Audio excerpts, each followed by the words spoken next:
good morning everyone. Welcome to the weekly current affairs class of Vajirao and Reddy. And as we cover multiple topics every week, we will be covering this week also. I have accommodated a suggestion from last week when one of you suggested that, sir, please include the index. So in I would say today's lecture, and from now onwards I'm going to do that, including the index, because I also found it to be quite efficient. Now the topics which we are going to cover, there are around 19-20 topics which we are going to cover today. First one is Environment Education Awareness and Training Program, Commission for Air Quality Management, Carbon Markets, then COP15 of Convention of Biodiversity.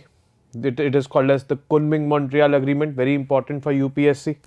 Then Coalition for Nature, this also happened during COP15.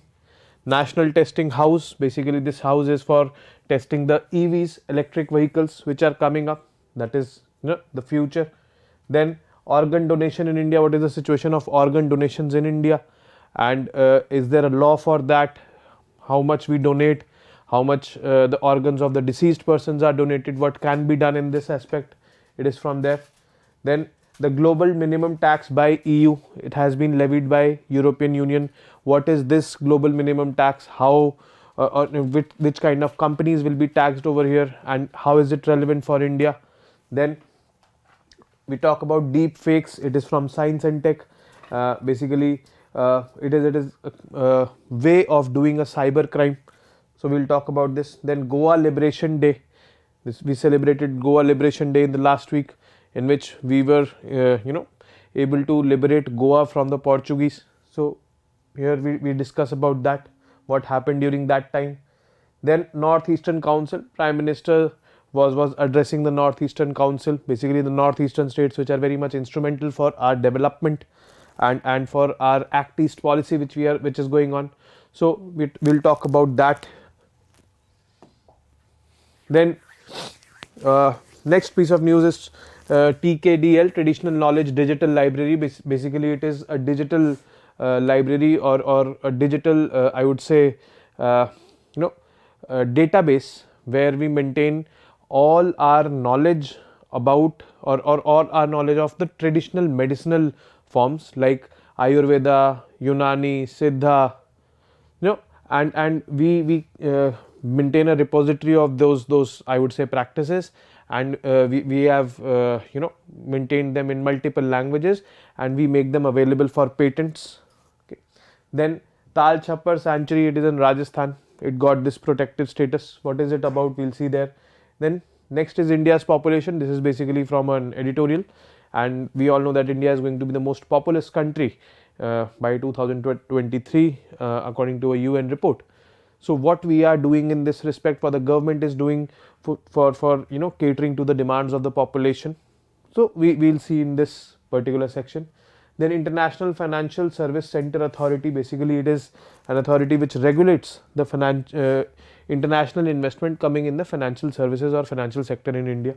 We will study about that. Then this Samarth scheme is there, which is about or which deals with the textile sector. Then Samudrayan mission, the government is launching a Samudrayan mission to go, it is a manned mission, it will go around 6,000 feet deep into the oceans for exploration and all. So we will talk about this.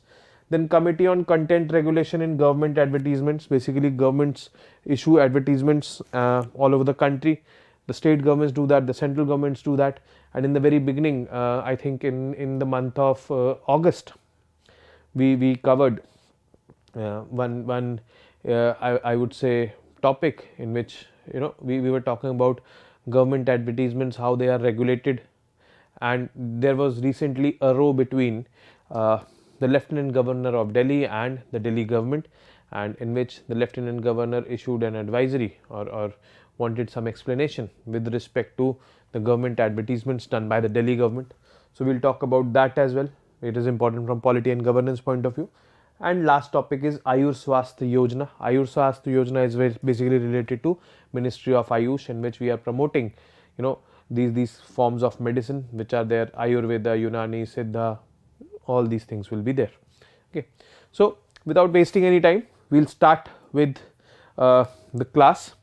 And in the doubt session today, we are going to take one, I would say one very valid, I would say, question, which will be from my side, and I'll be talking about that as well. And that is ki when to attempt UPSC. Means if it has been 1 year for into preparation, you should go for attempt or not. If it is less than 1 year, you should go or not. All these things we will be discussing there. Okay. And because you know, as UPSC prelims is approaching, some of you have joined very recently, so these questions might be, you know, disturbing you. So we'll talk about that in the doubt session, which is the end of the class. Now the first piece of news basically is Environment Education Awareness and Training Program. Basically this is a training program or an awareness program for the school kids by the government. Basically the government is working all or I would say very proactively for environment conservation. All over the world, you know, people are also appreciating this fact that the Indian government's efforts on, you know, environment conservations is commendable. This has been reflected in our INDCs, how we are achieving the goals and all. And basically this particular program deals with spreading awareness among the school children. So you know, these children get sensitized from very starting.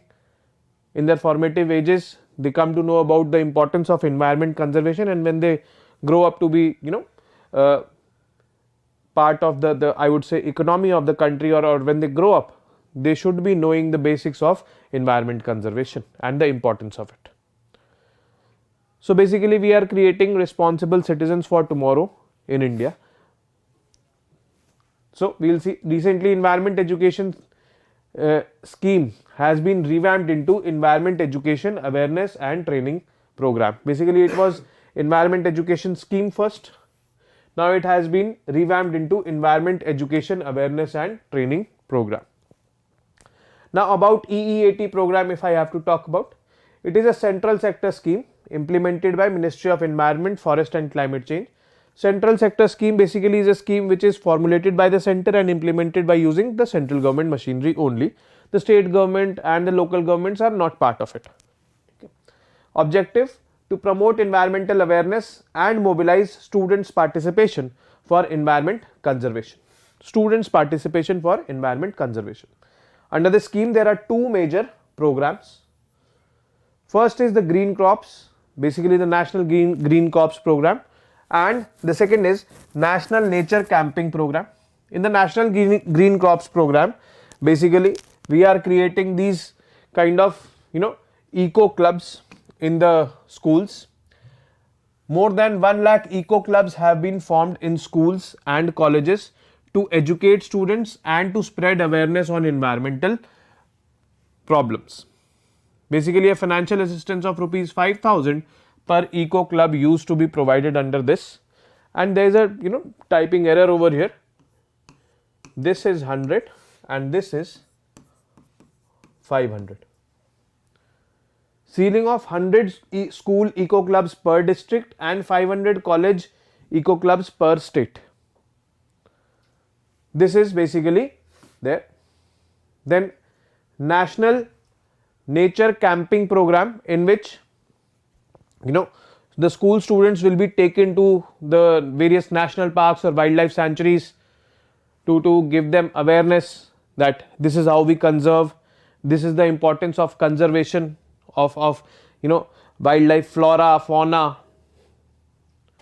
So that is basically the second component, national nature camping program, in which we take them to the, you know, national parks and wildlife sanctuaries.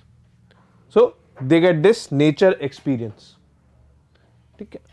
So this is basically the scheme or this program which we are talking about, Environment Education Awareness and Training Program. Next piece of news is basically Commission for Air Quality Management. Very, very important from prelims as well as mains point of view. Now this Commission for Air Quality Management is a statutory body, means it has been formulated under a law, and that law was passed in the year 2021. Purpose: to regulate or to monitor the pollution levels in the Delhi NCR region. Particularly the Delhi NCR region this law is targeting. And this CAQM basically has has the authority to implement this Graded Response Action Plan, GRAP. What is this GRAP? As and when the pollution levels rises, there is this plan which is there already formulated. We have covered it before also when we were talking about pollution in Delhi. There is this GRAP, Graded Response Action Plan. Our actions or our whatever we do to tackle the situation, they change according to the levels of pollution. Means if the pollution levels go up, our actions intensify. So what are these levels? What are the actions? We'll see here. Means we'll see the entire Graded Response Action Plan by the government, and we will also talk about CAQM. What is CAQM? What is the composition of CAQM? Okay. So there was this sudden spike of overall AQI. AQI stands for Air Quality Index.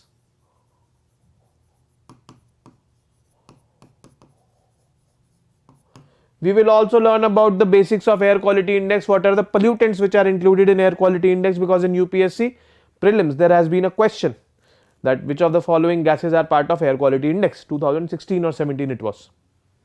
So we will cover this. Then we will cover the Graded Response Action Plan which came into force because of this sudden spike of AQI. Means the Air Quality Index of Delhi was deteriorated. It shot up. So this Graded Response Action Plan came into existence, and this Graded Response Action Plan is of the CAQM. So we will cover CAQM, GRAP, AQI all here in this section. Now what was the air quality of Delhi? Why we had to implement or why we had to bring into account GRAP? Delhi's air quality clocked 410 recently as per the Air Quality Index bulletin provided by the Central Pollution Control Board. Central Pollution Control Board is basically the central board which is monitoring the pollution levels in the country. So there was this sudden spike. It was last week, and don't go on this date. Basically Air Quality Index, it is of February 2020, but this is how an air quality index looks like. The main purpose of including this image is that which kind of pollutants are there in I would say measuring the air quality of a place, or which are the pollutants which are included in the Air Quality Index. There are actually 8 pollutants which are part of Air Quality Index. PM 2.5, PM 10. Basically PM stands for particulate matter. PM 2.5 means 2.5 micrometer is the diameter of the particulate matter which is suspended in the air. PM 10 is the diameter, 10 micrometer is the diameter of this particulate matter. Then NO2, nitrous oxide, NH3, SO2, CO, carbon monoxide, ozone and lead, Pb.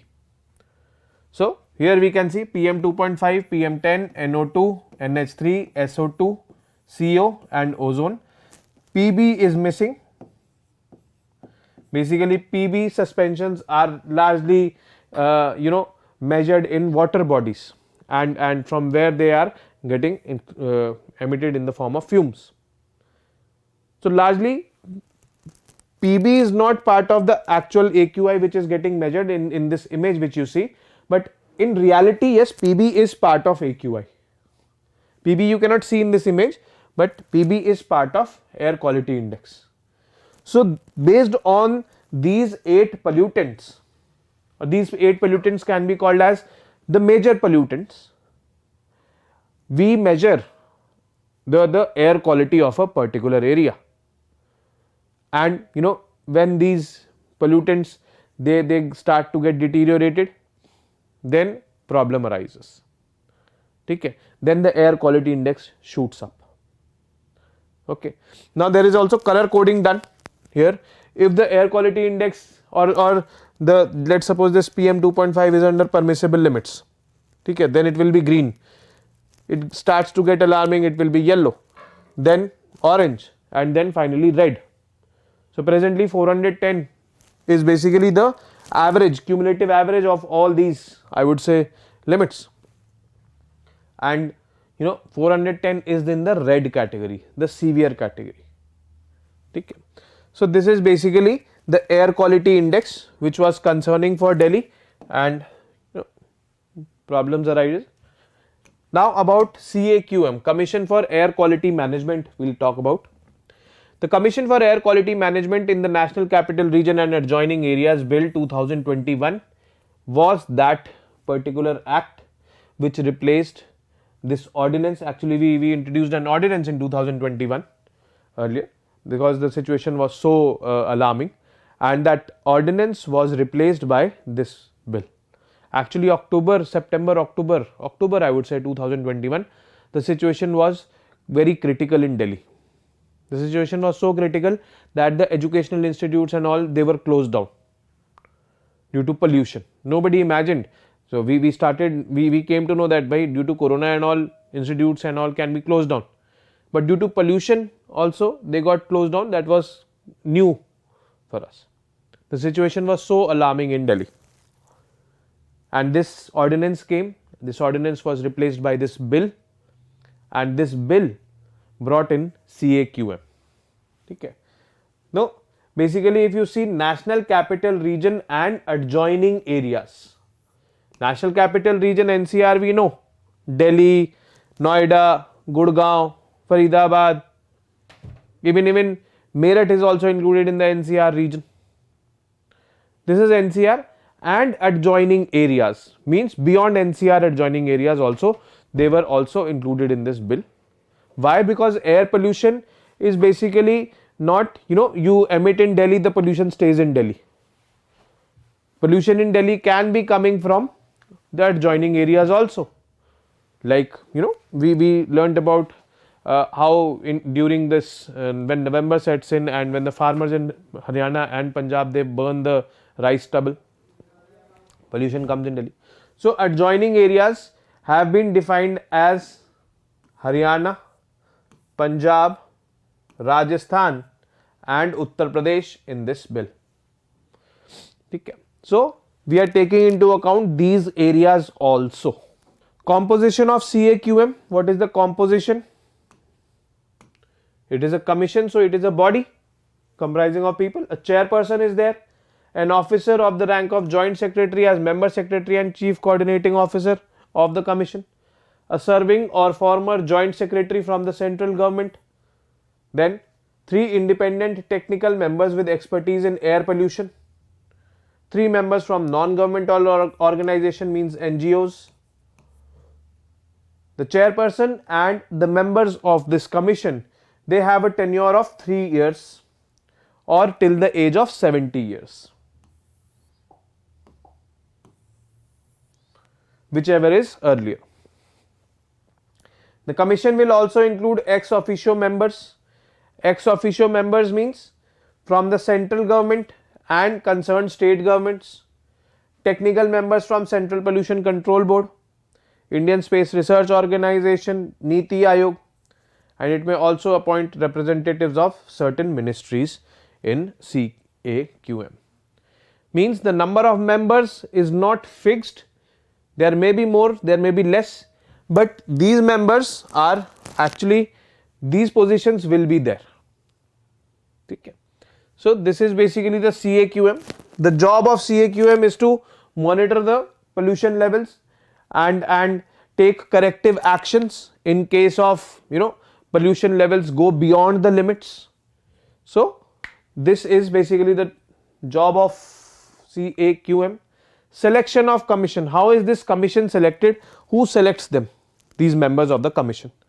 Now for selecting them also there is a committee which has been formed by the central government. The central government will constitute a selection committee to recommend appointments to the members of CAQM.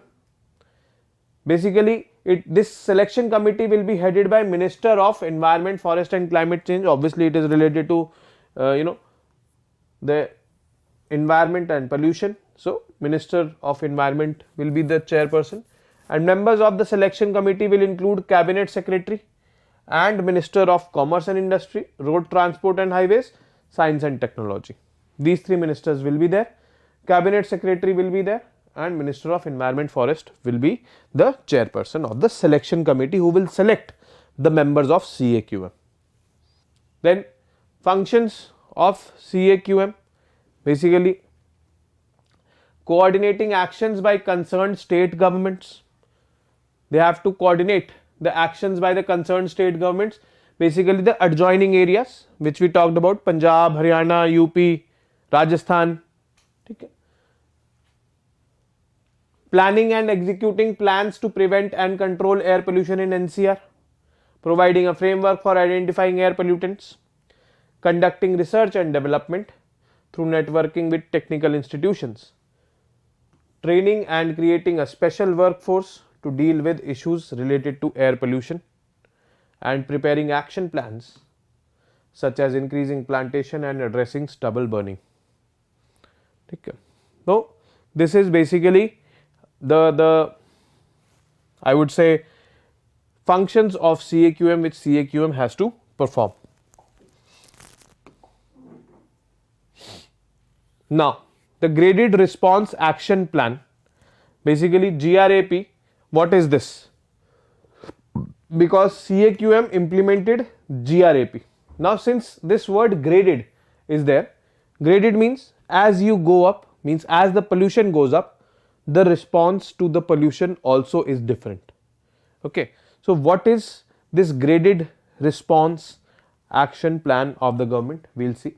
Is a step by step guide for what to do when air in Delhi NCR gets heavily polluted. It was approved by the Supreme Court in 2016 in pursuance of Supreme Court order in MC Mehta versus Union of India. And although it was approved by the Supreme Court, but the CAQM has acknowledged it, and CAQM said that this graded response action plan given by the Supreme Court in 2016 in the MC Mehta case, we will be using that in case of Delhi NCR if the pollution levels worsen. Okay. Now, stage 1, basically when the pollution is moderate to poor air quality is there, means PM 2.5 above 61 and PM 10 is above 101. Then what happens? Mechanized sweeping, washing roads with water, enforcing ban on firecrackers, increased scrutiny of vehicles for pollution standards. These are the responses which we do when the stage 1 is there, that is moderate to poor air quality. Then in stage 2, very poor air, PM 2.5 is above 121 and PM 10 is above 351. Then ban on diesel generators, parking fee to surge by 3 to 4 times so that people stop using private vehicles. Then stop use of coal firewood in eateries and urge people with respiratory or cardiac problems to stay inside. Then stage 3, severely polluted air, PM 2.5 above 250 and PM 10 above 430. In this what happens? Increased frequency of road cleaning and washing, which we were doing here. Shut down of brick kilns, eat ke bhatte basically. Restrictions on operations of coal based power plants in NCR region. Okay. And stage 4 is basically the emergency stage, also known as severe plus, PM 2.5 above 300, PM 10 above 500. Ban entry of trucks except for essential items, halt construction work, begin odd even road scheme for private vehicles. Basically, this is the graded response action plan. Okay. As and when the pollution levels go up, we increase or we modify our actions, or we modify our responses. Now, last week someone also asked me about carbon markets. Okay. So, I have covered carbon markets in detail. The reason is that these carbon markets were questionable by the opposition when this bill was passed, the electricity conservation bill, which we covered last week. Now, before this, getting into the carbon market topic, we'll first go into the basics of global warming, or not the basics of global warming, but yes, the what at international level we are doing to reduce global warming, because that basic I have covered it before also. I am covering it because multiple of you have joined after that. That basics is going to lay the foundation for the future topics which is going to come. Okay, in today's lecture, climate change,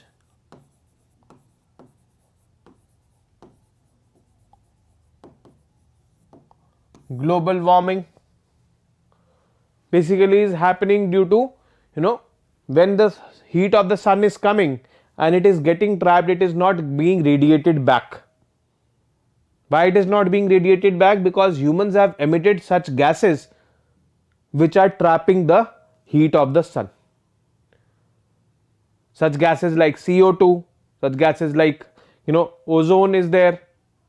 Even water vapor is considered as a greenhouse gas, because this effect is greenhouse effect which these gases are causing, and as a result the average temperatures are increasing, and what we call this increase of average temperatures is global warming, okay, or climate change. Okay. So basically in 1960s we started talking about it back then, because industrial revolution had happened. Industrial revolution happened from 1750 till I would say 20th century in Western Europe and the Western countries of the world, where rampant industrial production was done, rampant amount of emissions were done by these countries. So in 1960s we started talking about this. The scientists all over the world were concerned about the fact that the temperatures are rising, the climate is not the same as it was before, and it can have devastating impacts or effects on the humans. So in 1972 we did this Stockholm conference.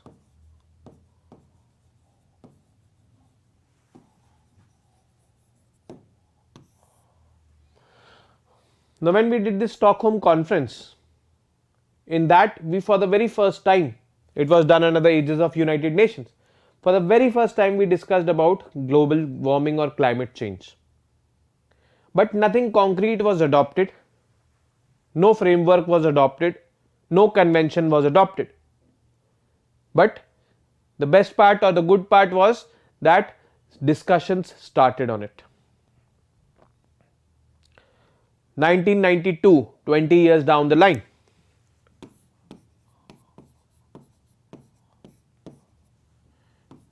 there was a summit organized by United Nations. It is called as the Rio Summit or the Earth Summit, in which environment conservation was picked up as a very, I would say, crucial topic, and this was basically for environment conservation only. But here we adopted 3 conventions. First convention, UNFCCC, United Nations Framework to Combat Climate Change. Second,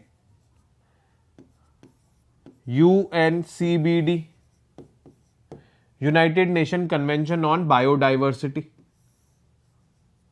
And third, UNCCD, United Nations Convention to Combat Desertification. United Nations Framework to Combat Climate Change, United Nations Convention on Biodiversity, United Nations Convention to Combat Desertification. These were the 3, I would say, conventions which were adopted in that Rio Earth Summit. Then these conventions had their own pace of meetings. Meetings were done by the member countries for UNFCCC with their own pace, for UNCBD with their own pace, for UNCCD with their own pace. These meetings came to be known as COPs, Conference of Parties. Okay. Conference of Parties. Now in the previous month, that is November, we covered at length the COP 27 of UNFCCC,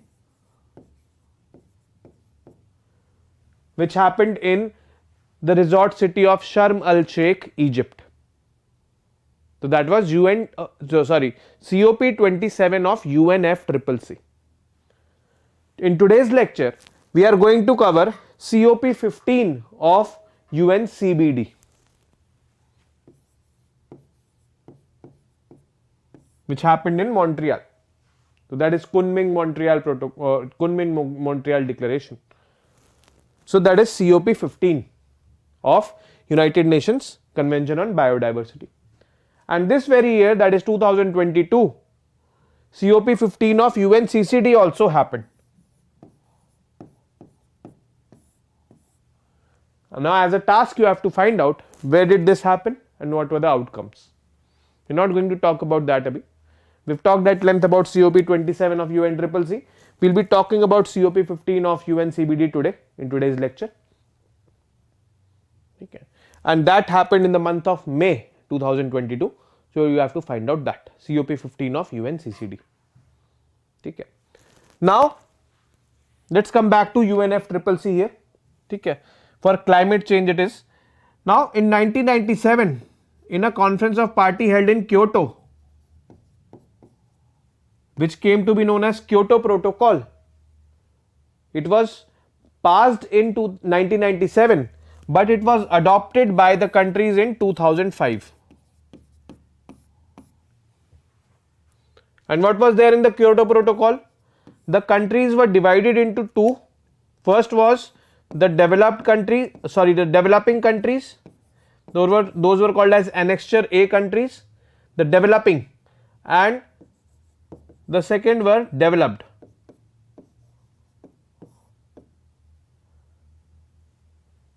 Now this climate change happened due to the emissions of the developed world, which they did during the Industrial Revolution. And during the Industrial Revolution, the developing world was majorly the colonies of the developed world, like India, developing today, but it was subjugated or it was colonized by the Europeans, basically UK. And similarly, all the Europeans had colonies all the worldwide. So the developing countries of today were not allowed to develop at that time. The developed countries of today did the emissions at that time, which are causing global warming today. Yes, because a CO2 molecule stays in the atmosphere for 150 to 200 years. And it should be the responsibility of the developed countries of today to tackle the situation more as compared to the developing countries.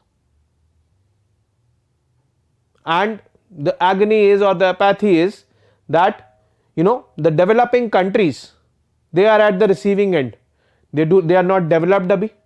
They are fighting with poverty, hunger, and then comes this climate change, which is creating a lot of problems for them. Like a lot of disasters come due to the climate change, like floods came in Pakistan this year. Many cyclones come, which destroy, cause damage a lot. And the small island nations which are there, these small island nations, basically they are at they are the worst sufferers. Why? Because global warming or climate change, the sea is melting, the sea ice is melting, and when the ice is melting, the sea surface levels are rising, and these small island nations, basically which are developing and underdeveloped, they are at the threat of submergence. They will submerge because of the rising sea levels. And did they contribute, or did the developing countries contribute in emissions? No, they did not. But are they suffering? Yes, they are. So on the basis of this logic, basically in Kyoto Protocol, the countries were divided into two, that is Annexure B countries and Annexure A countries. And there were emission limits set on the Annexure B countries that you cannot emit more than this. बहुत हो गया, you have emitted too much. And if you emit more than this, you will have to invest an equivalent amount in the Annexure A countries. Now that was carbon market kind of. This mechanism was termed as the clean development mechanism. If the developed countries are emitting more than the permissible limits set for them, the amount which they are emitting more, an equivalent amount, like for example, if they are emitting 1 ton carbon more than the permissible limits, then an equivalent amount which was decided by United Nations at that time will have to be invested in the developing and underdeveloped countries. So this division was there, and obviously this division was not liked by the developed countries. They did not like it. So they started to come out of the Kyoto Protocol. They signed it initially, but they came out. Japan, where this Kyoto Protocol was signed in 1997, itself came out of the agreement or protocol in 2011. It withdrew itself. And other developed countries like USA and all were also not happy without this or with this particular agreement or this protocol. So United Nations framework on framework to combat climate change, this body also started to think ki, let's change it and let's adopt another, I would say,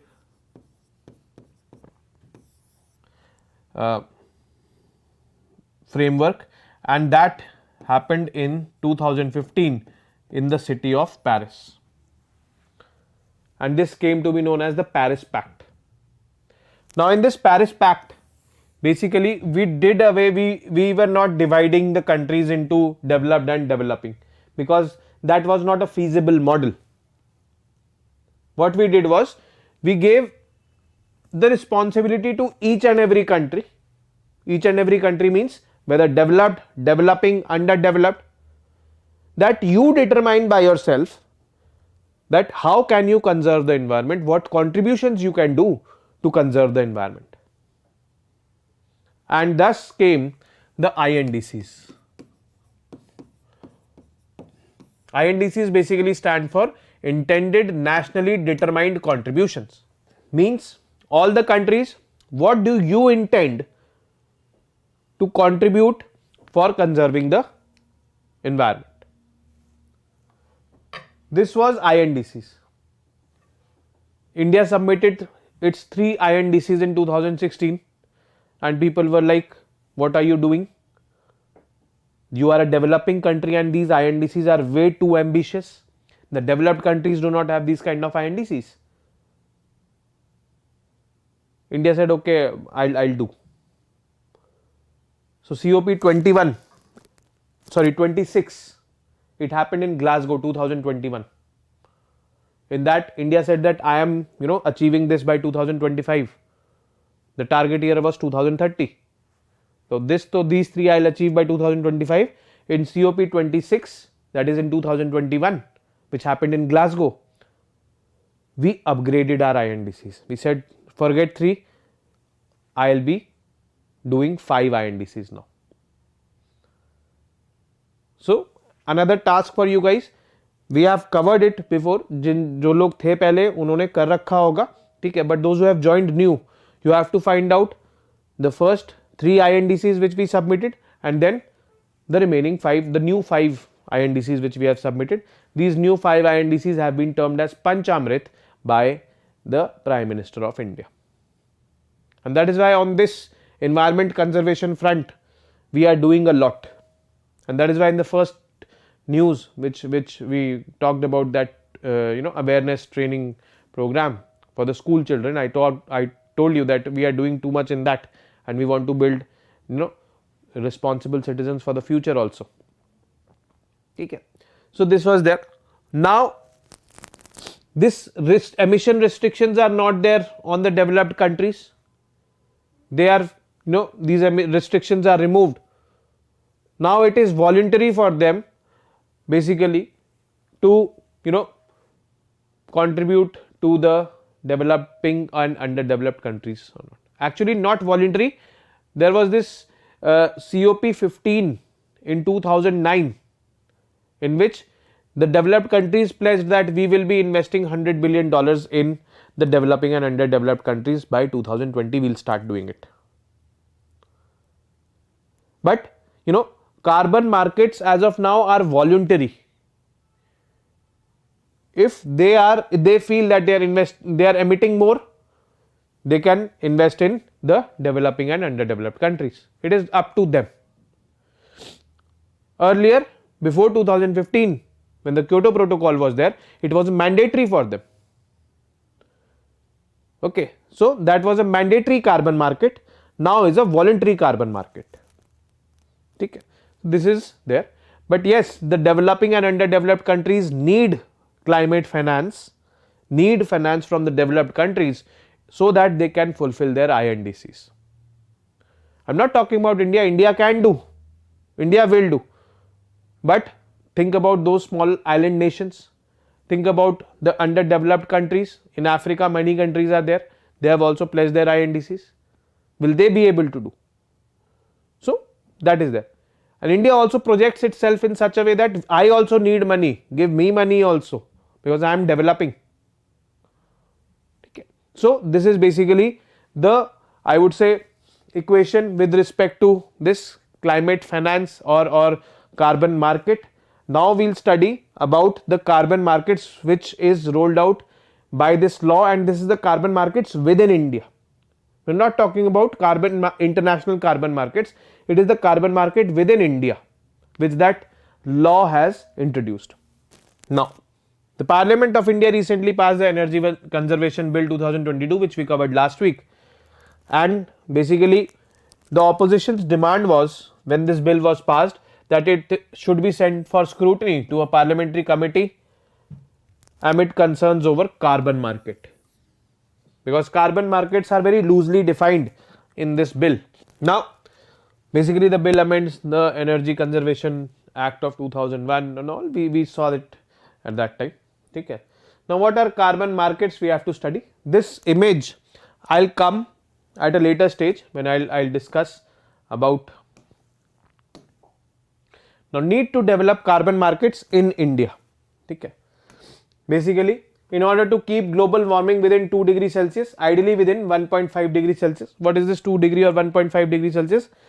In COP, this Paris Pact, COP21 it was, we pledged that, we have come to understand that global warming will happen, because emissions is causing global warming, and in order to develop economically, you need to emit. Bina emissions ke you cannot do anything. So we kept a target for ourselves that by 2100, that is by the end of this century, the temperatures should rise by 1.5 degrees Celsius only, as compared to the long term average of the pre-industrial levels. Pre-industrial levels we have taken as this 50 years period from 1850 till 1900. So in these 50 years, whatever was the average temperature, from that average temperature 1.5 degrees Celsius rise should be there by the end of this century, that is 2100. So that is the 1.5 degree target. Okay. So in order to achieve that, we need to do it. Another 2015 Paris Agreement, nearly 150 nations have submitted their nationally determined contributions, NDCs, which must be updated every 5 years. NDCs are climate commitments. I have already talked about this. Now to achieve their NDCs, numerous nations are turning to carbon markets as a mitigation tool, as the Paris Agreement calls on countries to use international carbon markets to meet their NDCs. Now in order to meet the NDCs, international carbon markets you can turn on to.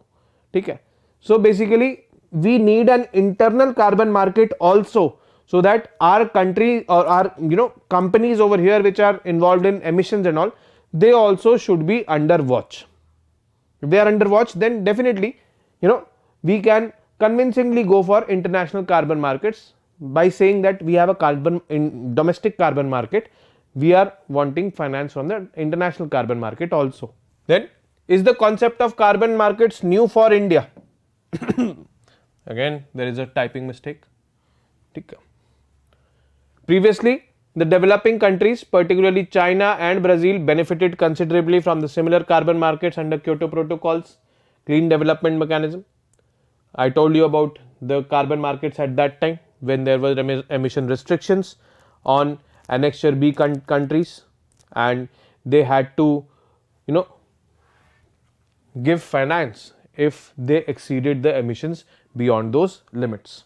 So that was, carbon markets are not new for India. This concept is not new for India. In fact, at that time India undertook many projects in the country under Clean Development Mechanism, means by taking finance for those projects from the Annexure B countries who were emitting more than their permissible limits. Okay. So it is not new for India. Now, types of carbon markets. Basically, there are two types of carbon markets. First is compliance market.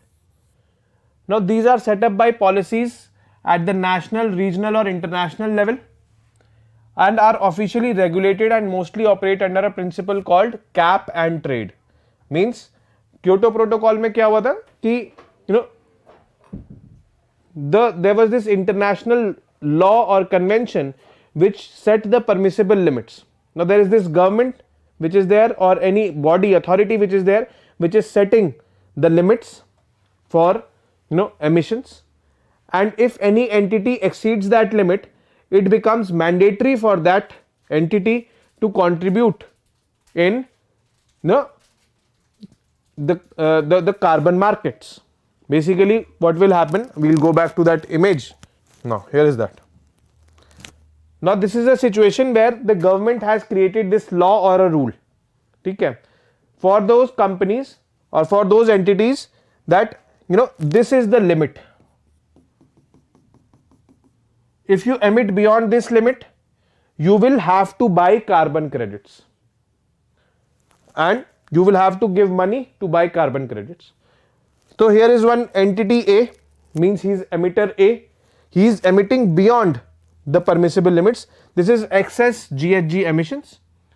So he will have to purchase the carbon credits from the carbon market. It will be mandatory because it has been mandated by that government or authority. On the other hand, there is this emitter B. He is emitting less as compared to the permissible limits, means this is his saving. So he will get carbon credits and he will be selling those carbon credits. It can be a possibility that this particular emitter sells those carbon credits to this particular emitter who is emitting more. So this is basically the concept of carbon market, where the government is regulating the carbon market, where the government has set this limit. Okay. So this is one type of carbon market, and this kind of carbon market was existing after the Kyoto Protocol and before the Paris Pact, because their emission restrictions were mandated by United Nations. So that is compliance market, which we talked about, in which you have to comply by the government norms, by the government standards. Next is voluntary markets. Now, after the Paris Pact, there are voluntary markets all over the country, all over the world. In voluntary markets, you know that you are emitting more, so you can buy carbon credits. You know that you are emitting less, so you can sell carbon credits, or you will get the carbon credits to sell. Okay. So this is voluntary. It is totally dependent on you. There is no limit set by the government that if you emit more than this, you will have to do this. Nothing like that. It is voluntary in nature. Okay. So presently in the world scenario, it is voluntary after the Paris Pact, but before that there were compliance markets where countries had to comply, and India got benefited at that time. Now, according to this law, which has been passed by the government very recently, the carbon market, the domestic carbon market, which has been set up by that law, is it voluntary or is it compliance market? We'll have to see that. Concerns with the bill, in this only we'll unearth this or we'll uncover this. The bill does not specify market regulator for carbon credit trading. There is no market regulator which the government has said that this particular body will regulate the carbon trading, because carbon trading can go false as well. While carbon market schemes in other jurisdictions like US, United Kingdom and Switzerland are framed by their environment ministries, the same has been tabled by the Power Ministry in India, which can have ramifications, because Power Ministry will not be so much concerned about environment conservation. The bill does not offer clarity whether the trading of carbon credit certificates will be like the cap and trade schemes or some other method. It is not clear whether it will be voluntary or will it be compliance. Compliance are also called as cap and trade. So, it is unclear. Now, two types of tradable certificates are already issued in India. First is renewable energy certificates and the second is energy saving certificates. The bill does not specify that these certificates will be part of the carbon markets or not. So, these are the shortcomings. The major shortcoming is that it is not clear whether it is a voluntary market or it is a compliance market. Okay, that is the major shortcoming, and there is no regulator for carbon markets. Like there is a regulator for financial markets and all, like SEBI and all is there. For carbon markets, there is no regulator. So, this is basically the shortcoming of the. Now comes Kunming-Montreal Agreement or COP15 of Convention of Biodiversity. Now, when I talk about COP15 of Convention of Biodiversity, we are talking about this. The 15th Conference of Party of UN Convention on Biological Diversity adopted the Kunming-Montreal Global Biodiversity Framework on December 19, 2022. Now, to understand what biodiversity is, or to understand this topic, you should understand what biodiversity is first. Bio means any living entity, any living organization, any living organism. It can be humans, it can be animals, it can be microbes, it can be insects, it can be reptiles, mammals, any living, plants, wild shrubs, any. Diversity. So, diversity of living organisms. If this diversity remains high, the ecology remains good. If the diversity drops down, like if species start to get extinct, so that will be a situation which is not, I would say, desirable, because there is this food chain established in the ecosystem which will be destroyed. Okay. So, that is basically the concept of biodiversity, and this COP15 or this Convention on Biodiversity always talks about the methods of conserving biodiversity. What is Kunming-Montreal Global Biodiversity Framework? This framework has 23 targets and the world needs to achieve by 2030. The countries will monitor and report every 5 years or less the large set of indicators related to progress. What are these 23 targets? So, we will see. Okay. 190 countries agreed to protect 30% of the planet by 2030. Protect 30% means it should be under protected area. Protected areas are national parks, wildlife sanctuaries. These are basically areas where human activities are restricted, because humans are the main destroyers or humans are the main problem creators. So, the human activities in those areas are restricted and those areas are called as protected areas.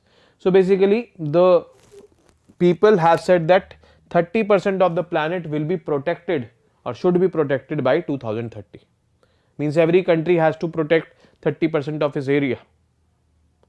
Of its area means not only land, it is marine ecosystem also which is counted, and these targets are referred to as 30 into 30 targets.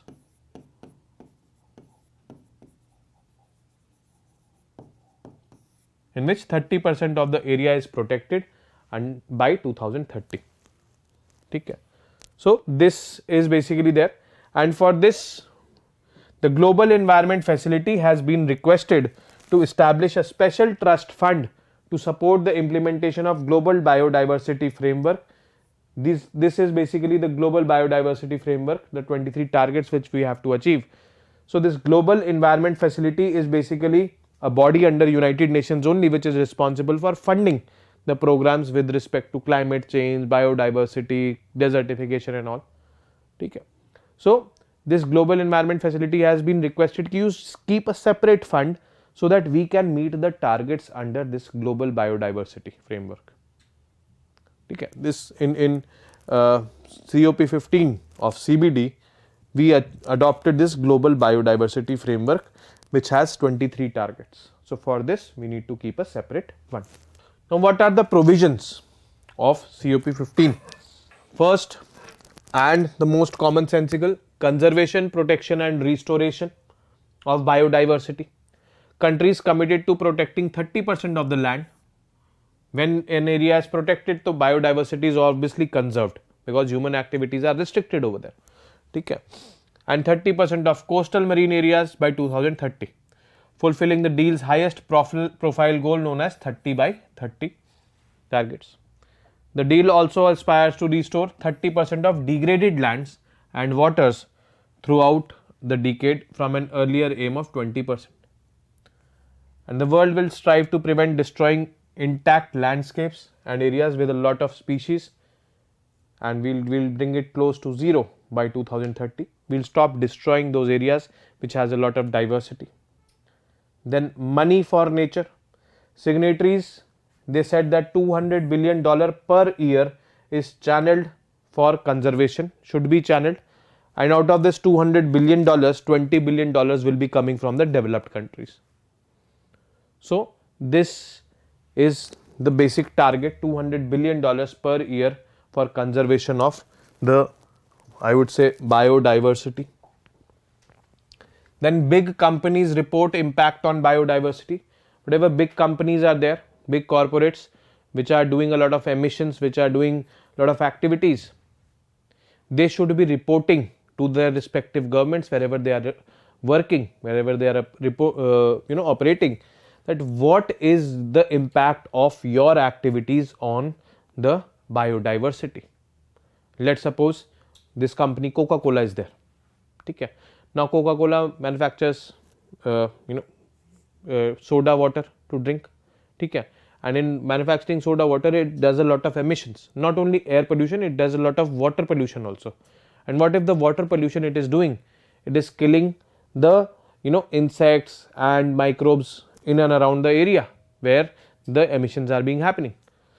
So that kind of impacts have to be reported by Coca-Cola to the respective government where they are operating. Okay. So this is basically big companies report impacts on biodiversity, they have to do that, that is mandatory. Then next is harmful subsidies. These harmful subsidies have to be tackled.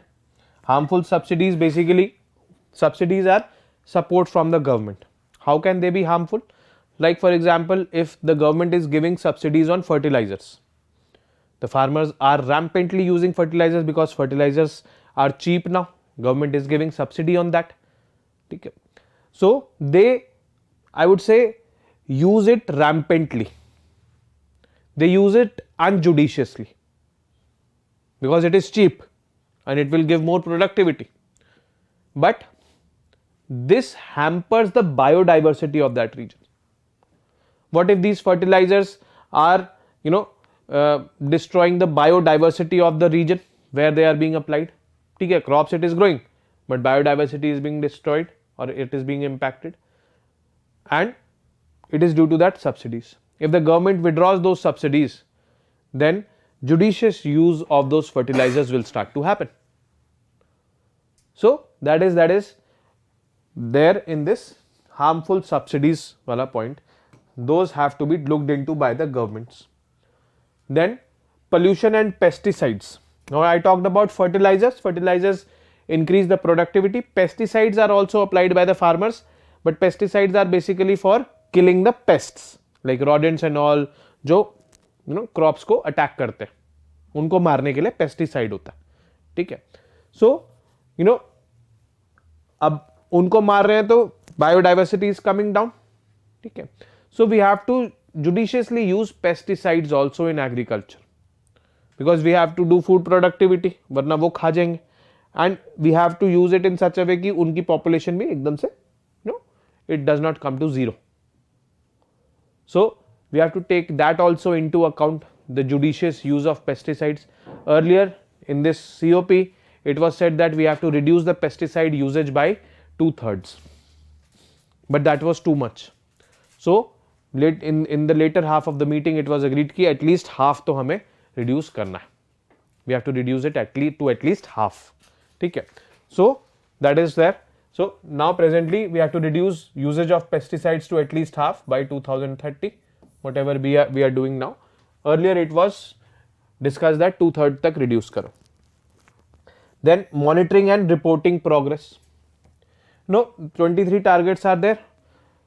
There were such other targets also in the year 2010. They were called as Aichi biodiversity targets. It was adopted in the city of Aichi, Japan. Now those targets were not met because there was no proper monitoring of those targets. Now a proper monitoring mechanism is there. Every country has to upload information on a portal, and real time monitoring has to be done. Real time assessment of those data which is there on that portal has to be done. So this is basically a learning from the previous I would say shortcomings which was there in the Aichi biodiversity targets. So to sum up, here is basically that you can refer to this image also if you want to sum up, like at least 30% of the world's lands, islands, waters, coastal areas will be protected, complete restoration of at least 30% of degraded terrestrial land, reduce to near zero the loss of areas of high biodiversity importance, then cut global food waste to half, significantly reduce overconsumption of waste generation, reduce the use of pesticides by at least half, progressively phase out the reform by 2030 subsidies that harm biodiversity, mobilize by 2030 at least $200 billion, then raise international financial flows from developed countries to developing countries for at least $20 billion. Then big business and investors must also report on their actions that impact and protect the nature. All these we have discussed. Now next piece of news, Coalition for Nature. Basically in COP15 only, this meeting only, this Coalition for Nature has been formed by the Small Island Developing States, SIDS. Small Island Developing States have formed the Coalition of Nature or Coalition for Nature. क्या purpose होगा? What will be the purpose for Coalition for Nature? To implement these 23 targets in these small island nations. These small island nations, remember, these are small countries, developing or underdeveloped countries, which are facing a larger threat due to climate change. Okay. And they have formed this coalition that in our respective territories, means in our small island nations, we will be implementing these targets, and we will be negotiating with the developed world also to give us finance so that we maintain our biodiversity. Okay. Maintaining biodiversity will help us in mitigating the impacts for climate change also, because if biodiversity is there, let's suppose a lot of trees are there, then trees will sink in carbon dioxide and emit oxygen. So carbon will get less in the atmosphere, and carbon is causing global warming. So that is how it is linked with each other. So this coalition is for that. Small island developing states have formed this Coalition for Nature. Coalition for Nature is formed for the implementation and adoption of the global biodiversity framework, which we discussed. The goal of coalition is to advocate for agreed common SIDS priorities. Means there are common priorities for these SIDS, which they will be advocating. And global biodiversity framework is basically the new framework which we have adopted in 2022 COP15, and the target year is 2030. That by 2030 we have to achieve those 23 targets. We've discussed those 23 targets also, SIDS are distinct group of 38 UN member states and 20 non-UN members or associated members of United Nations. Means UN members bhi hai, non-UN members are also there part of SIDS. The three geographical regions in which SIDS are located: first, the Caribbean; second, the Pacific; and third, the Atlantic, Indian Ocean and South China Sea. It is called as the AIS region. Here are these SIDS located, and SIDS were also recognized as very crucial group during the 1992 Rio Earth Summit, that we have to consider them, we have to take care of them, these small island states which are at the receiving end of climate change or global warming. Next, a factual news, but yes, UPSC can ask from facts also. Basically, electric vehicles which are gaining momentum, they are being rolled out. So where will the testing of those electric vehicles and the charging equipments happen? Electric vehicles means testing means basically extra electricity is not being consumed, they are efficiently working, the batteries are efficiently working, the charging stations are not consuming more battery. These kind of testing parameters will be there. So earlier the testing of EVs and EV charging setup was done by International Center for Automotive Technology, ICAT, and it is not automatic, it is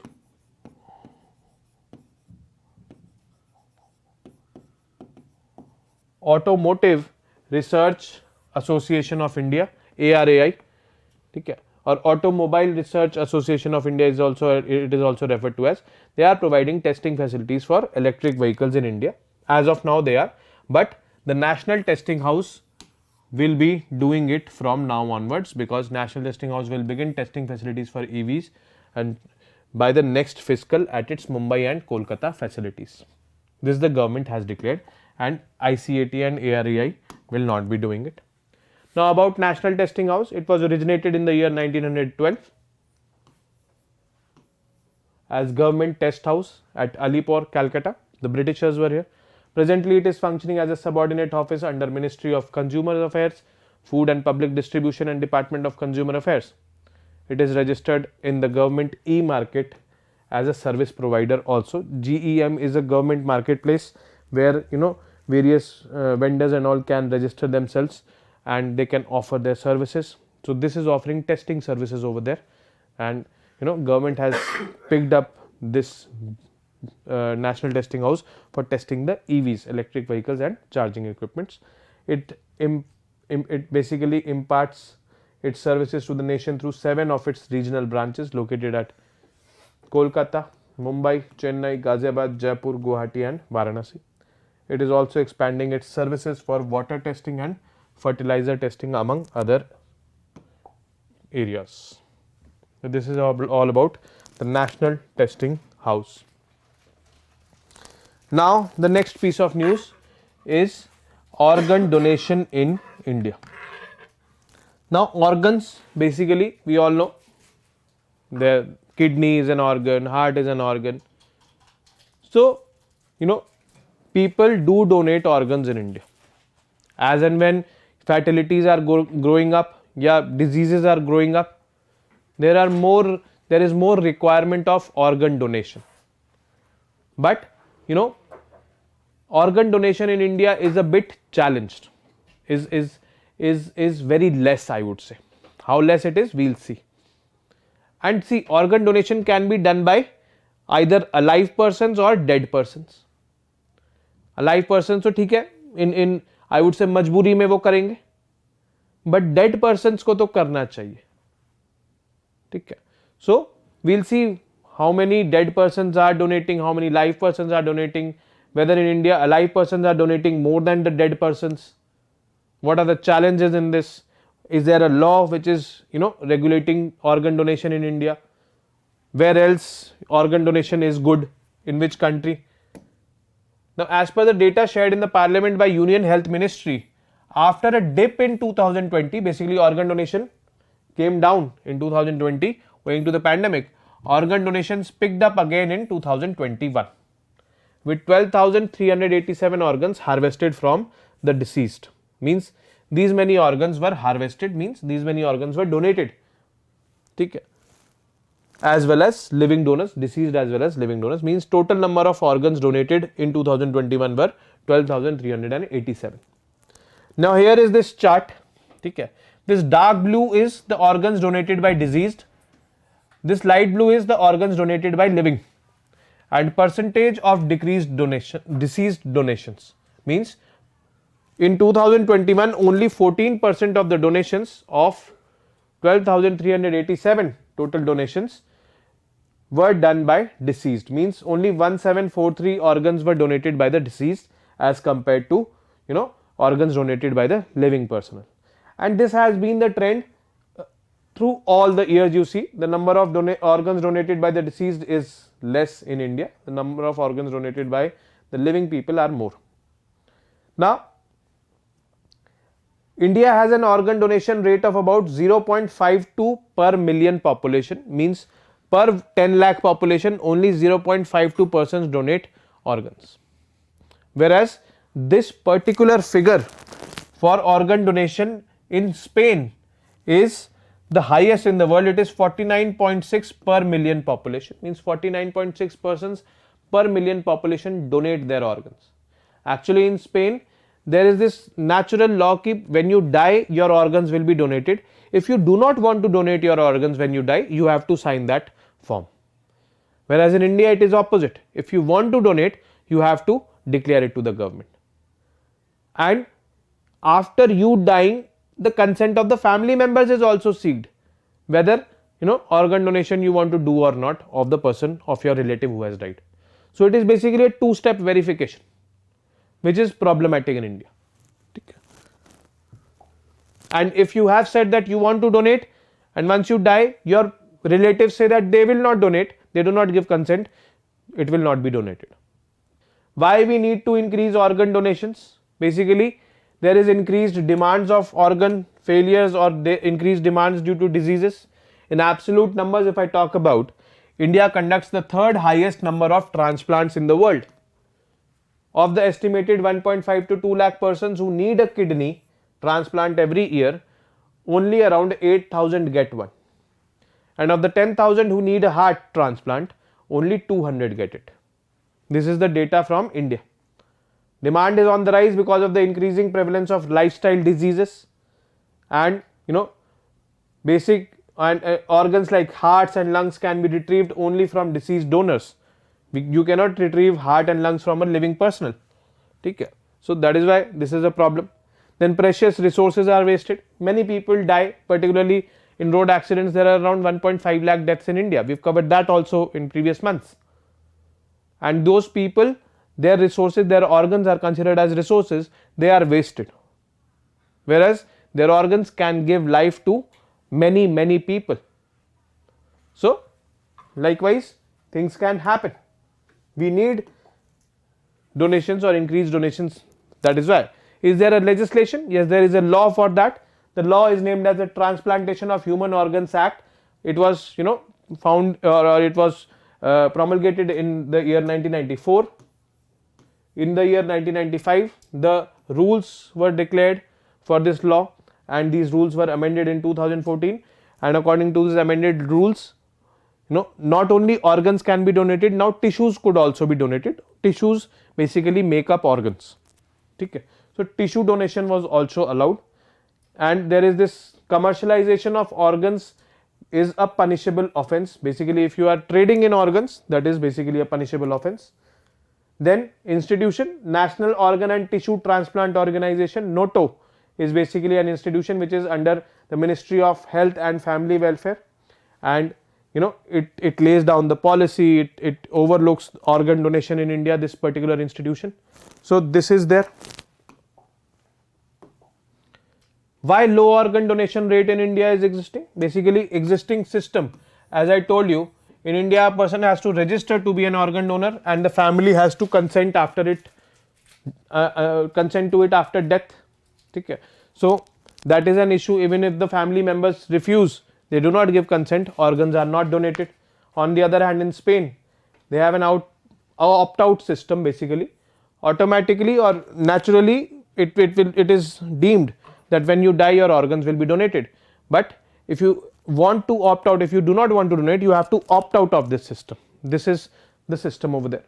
Then availability of transplant coordinator.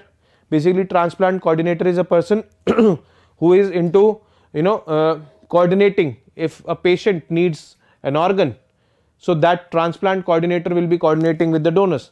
So that transplant coordinators are very less in India. Okay. So this is basically there. Transport infrastructure is very weak, because when you donate organs, those have to be transported very safely and timely to the place where they will be stored. So that is lacking. Then less awareness among the people. People are not aware about organ donations in India. Now this organs and all, it is important from multiple points. We are taking a break after this. That there are many, I would say, organized criminal groups who are dealing in human organs. Let's suppose if any X person needs a kidney, he is not getting kidney because kidney donations are very less in India. We saw the figure. So these organized criminal groups, they do what? They kidnap people, they kill them, they take out their organs and they sell those organs in the market at exorbitant prices. 1 crore, 2 crore for a kidney, and people do pay. But if organ donations they increase in India, this criminal activity will also be tackled. So this is very important from internal security point of view also, from polity point of view also, from social issues point of view also. That is why this topic was included. Okay. So now we take a break.